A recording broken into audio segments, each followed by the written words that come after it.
Let me start with something that's probably going to stress you out. By age 30, you should have the equivalent of your annual salary saved. By 40, 3 times your salary. By 50, 6 times. And by 60, 8 times your annual salary saved up. Now, before you close this video and go spiral into an existential crisis, because you're nowhere near these numbers, I need you to hear me out. Because these benchmarks, while useful, are also kind of misleading. And understanding why they're misleading might be more valuable than the numbers themselves. My name is Nick, and I've analyzed enough people's financial situations to know that these age-based savings guidelines help some people and absolutely destroy others. If you've ever wondered whether you're on track financially or felt like you're hopelessly behind, hit that subscribe button and give this video a thumbs up, because what I'm about to break down will either reassure you or give you the wake-up call you desperately need. Here's the thing about these savings benchmarks that most financial advisors won't tell you. They're based on someone who started saving consistently in their early 20s, got steady raises throughout their career, never had major financial setbacks, and basically lived a perfectly linear financial life. If that describes you, congratulations. You're a statistical unicorn.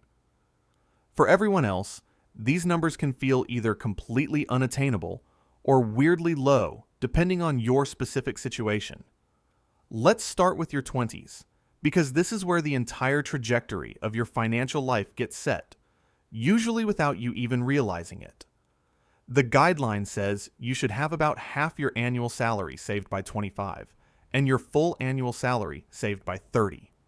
So if you're making $50,000 at 25, you should have $25,000 saved. Making $60,000 at 30, you should have $60,000 in the bank. Now, let me tell you what actually happens in your 20s for most people. You graduate college with student loans. You're making entry-level money, probably $35,000 to $50,000 if you're lucky. You're trying to figure out how to be an adult, which apparently means buying furniture, professional clothes, and realizing that groceries cost way more than you thought. You might move cities for a job, which costs money. You're probably not getting employer 401k matches yet, because you're in some junior role, and you're supposed to save $25,000 while dealing with all of this. The brutal reality is that most 25-year-olds have closer to $5,000 saved if they're doing well, and many have negative net worth because of student loans. And you know what? That might be completely fine, depending on your specific situation.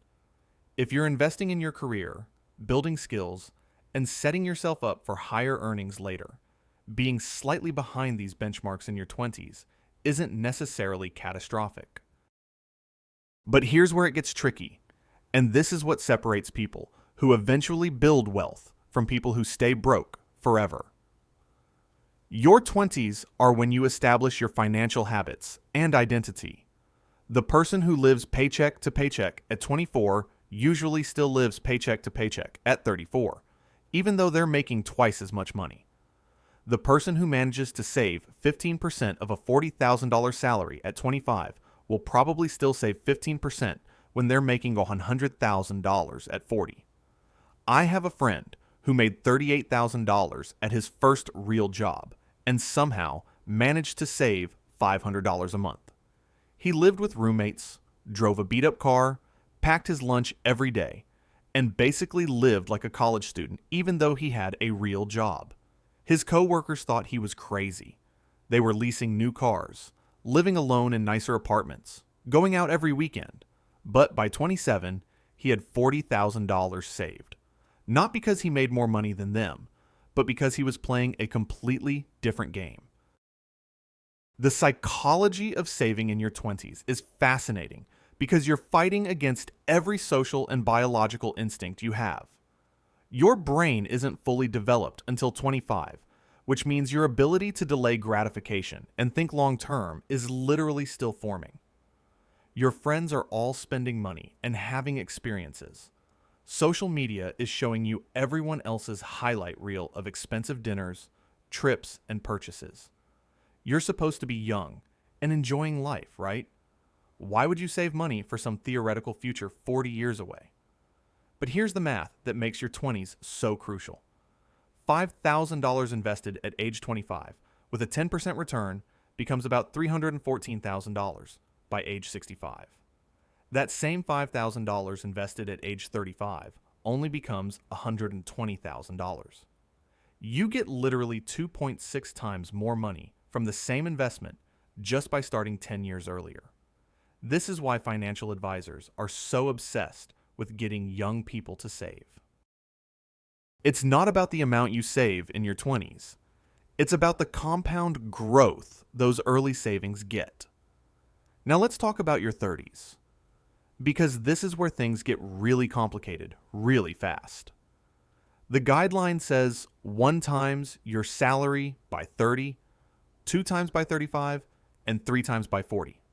So if you're making $75,000 at 35, you should have $150,000 saved. Making $90,000 at 40, you should have $270,000 in the bank and investments. Your 30s are when life starts throwing everything at you simultaneously. You might get married, which is expensive. You might have kids, which is catastrophically expensive. You might buy a house, which requires a down payment that could have been your entire retirement savings. Your parents might start needing help. Your career is demanding more from you. You're trying to establish yourself professionally while also managing a household. Oh, and you're supposed to be tripling your savings during this decade while dealing with all of this. This is where most people completely derail financially, and honestly, it's understandable. I watched my brother go through this. At 32, he had about $60,000 saved and was feeling pretty good about his progress.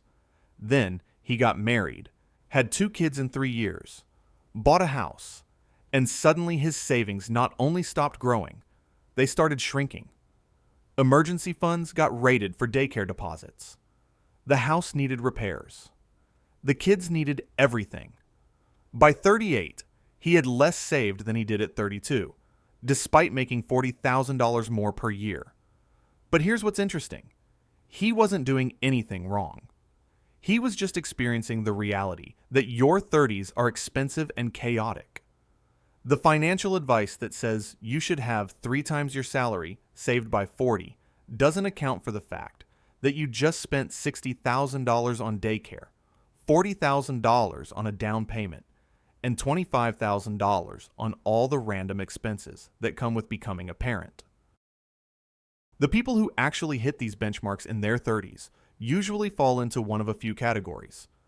Either they don't have kids, which saves them hundreds of thousands of dollars over the decade, or they have high-earning partners, which makes saving dramatically easier when household income is $200,000 instead of $100,000. Or they live well below their means in ways that seem extreme to everyone around them. Or they got lucky with timing, buying a house before prices exploded, or getting into a company that went public. What I've noticed is that the guilt people feel about being behind these benchmarks in their 30s is often worse than the actual financial situation.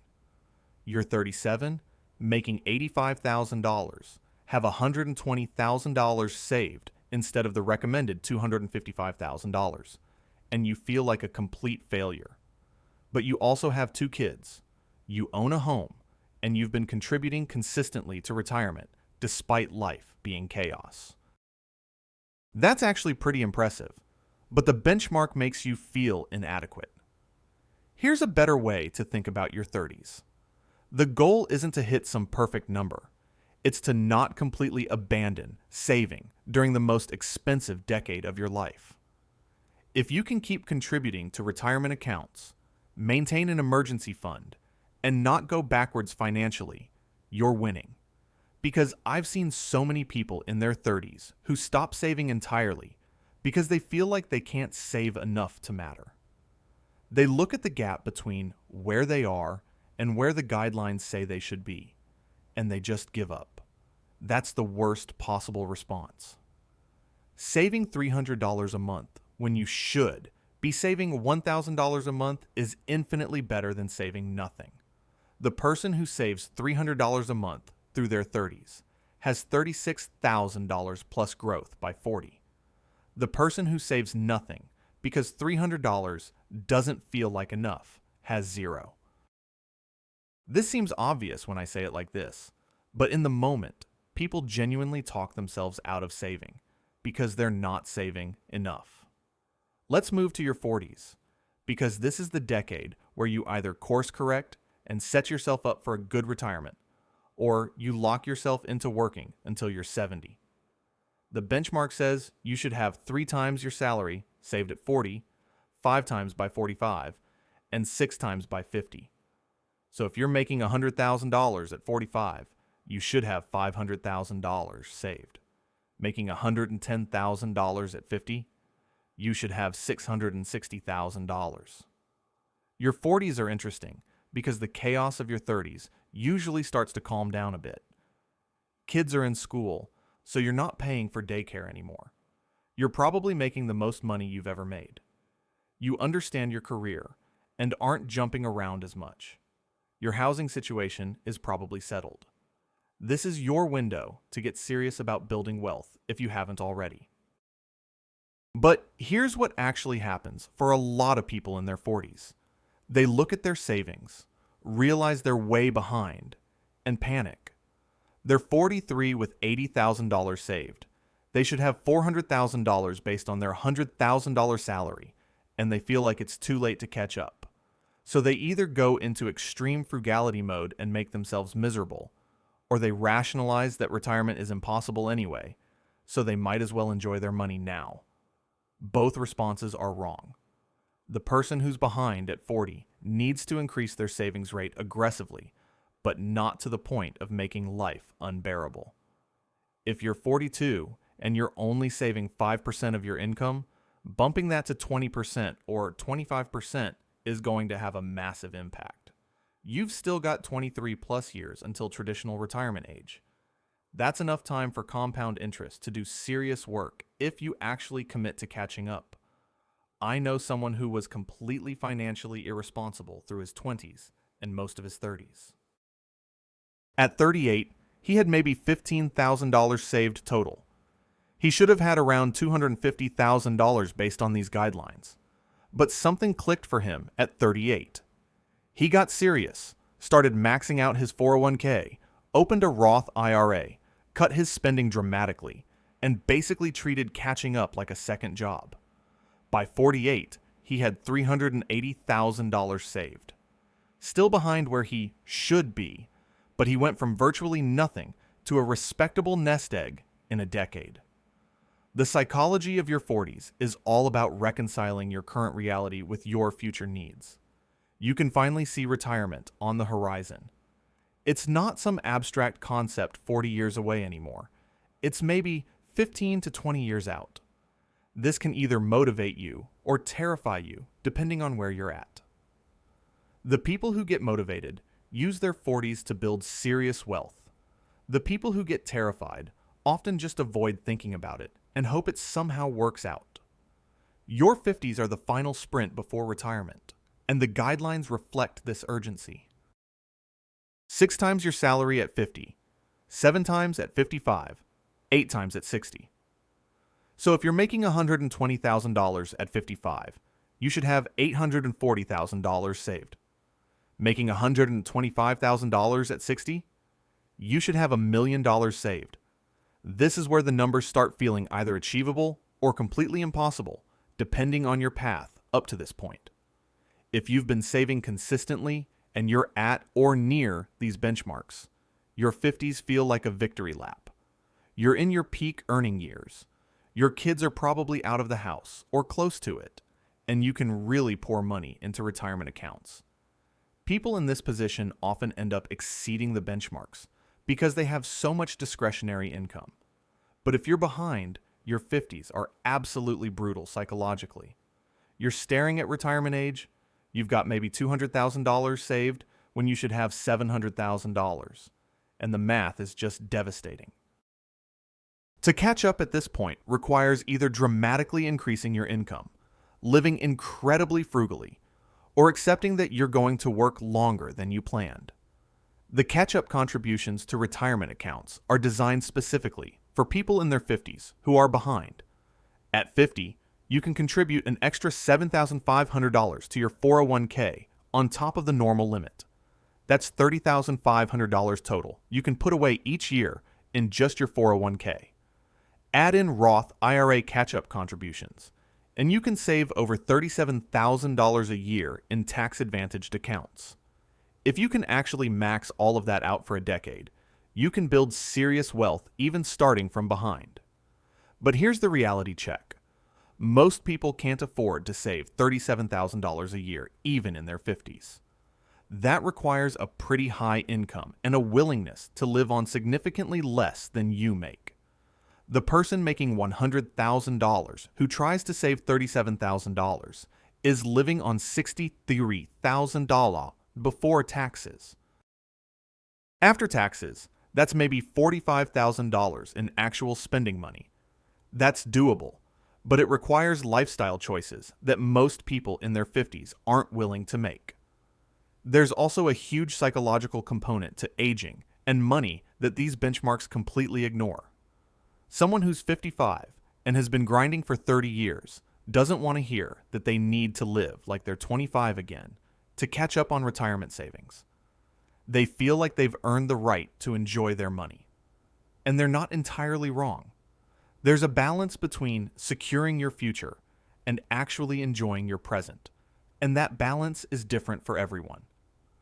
The really uncomfortable truth about these age-based savings benchmarks is that they assume steady career progression and income growth.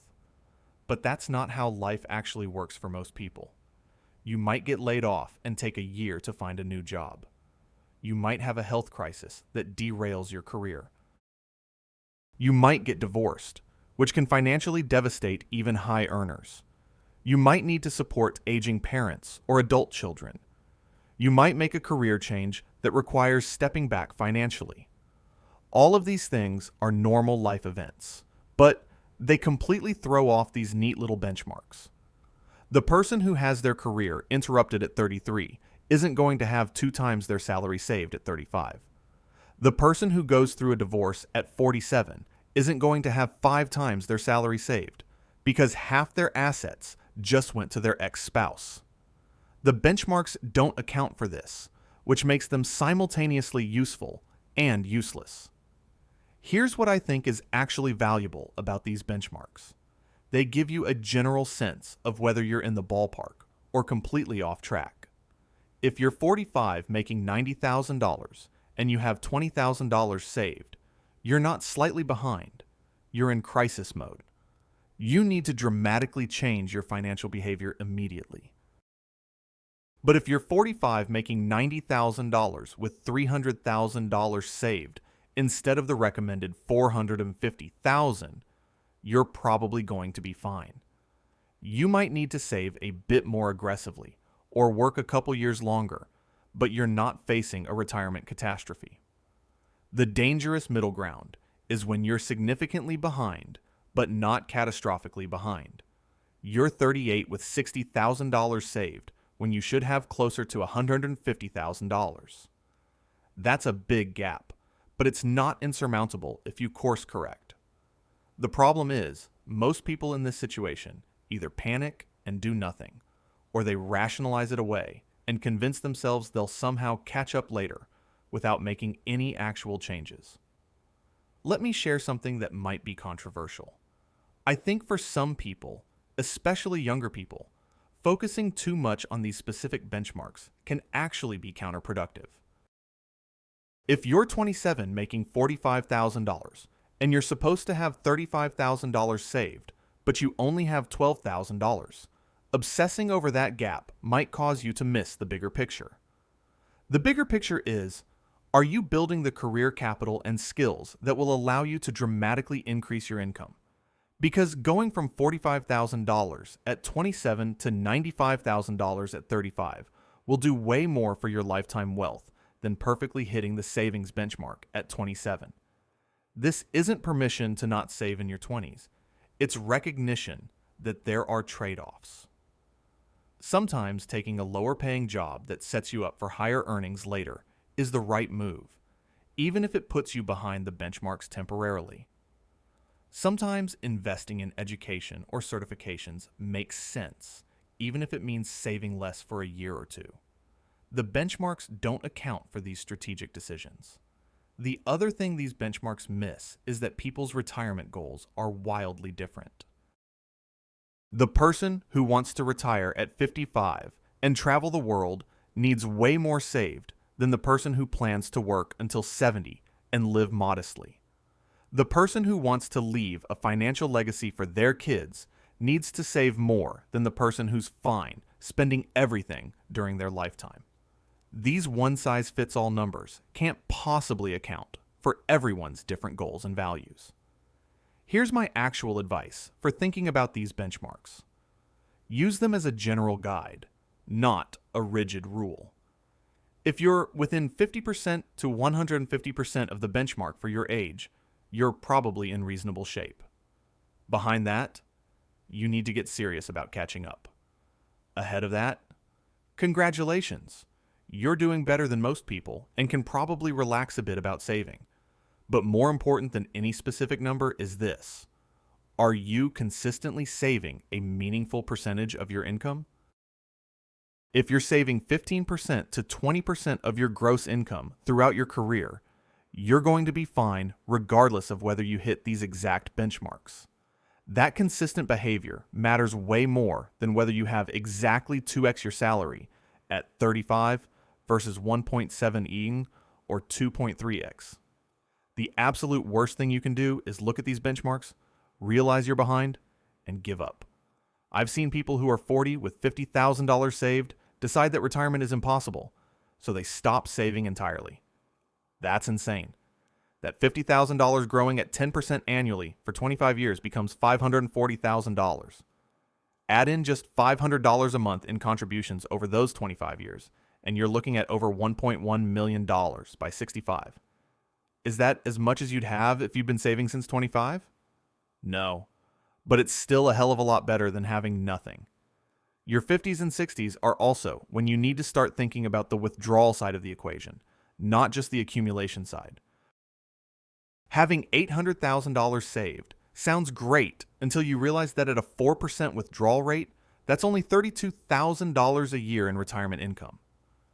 Add in Social Security, and you're probably fine, but you're not living a luxury lifestyle. This is where people often have a brutal wake-up call about the lifestyle their savings will actually support. The benchmark of 8 times your salary at 60 is actually designed around this 4% rule.